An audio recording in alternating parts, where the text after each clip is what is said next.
Amici YouTube, benvenuti e ben ritrovati sul canale Riparo Fai da Te. Oggi sul banco abbiamo un televisore Samsung 24 pollici, modello UE24H470. Vediamo qual è il difetto. Allora, diamo alimentazione.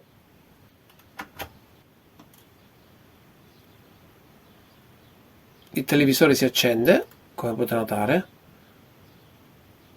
ma dopo un po' di secondi si spegne e si riavvia di continuo.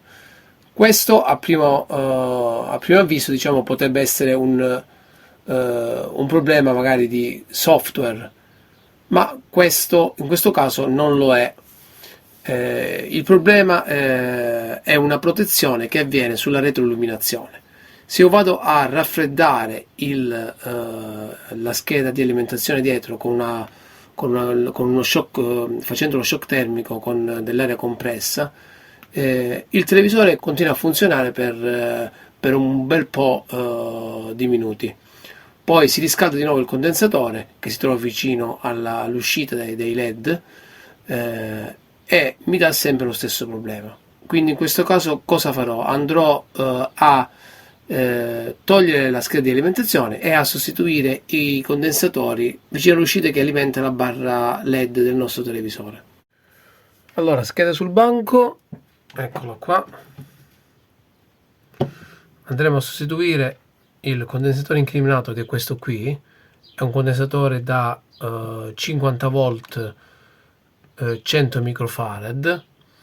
Per sicurezza vado a sostituire anche questo qui, che è da 330 microfarad 35 volt, e questo qui che è da 820 microfarad 25 volt.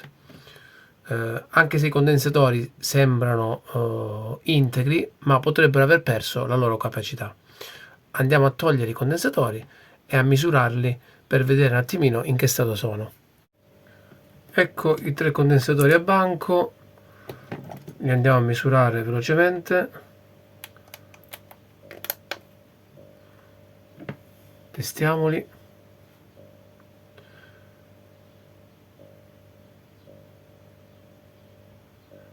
(343 microfarad con SR di 0,0 ohm). Questo è un 330. Diciamo che sono usciti fuori dal range della loro misura, cioè non hanno la misura riportata sul condensatore stesso. Andiamo un attimino quello da 100 microfarad 50 volt e 101 microfarad 0,05 ohm, e questo diciamo che potrebbe andare, ma lo andiamo a sostituire. Questo è il più grande, 800 microfarad. Vediamo quanto viene riportato dallo strumento.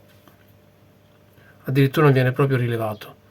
Allora andiamo a sostituirli e andiamo poi a testarli sul nostro televisore. Allora, scheda montata sul nostro televisore, diamo corrente, accendiamolo, logo Samsung. Adesso qui purtroppo non c'è nessun segnale perché non ho l'antenna, infatti ci dice segnale debole o assente.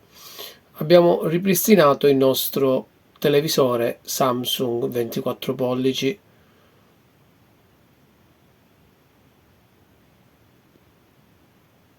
Ora non va più in loop, quindi il difetto era causato da quel condensatore vicino l'uscita dei LED da 100 microfarad 35 volt. Io per sicurezza ho sostituito anche gli altri che si trovano sul secondario di alimentazione.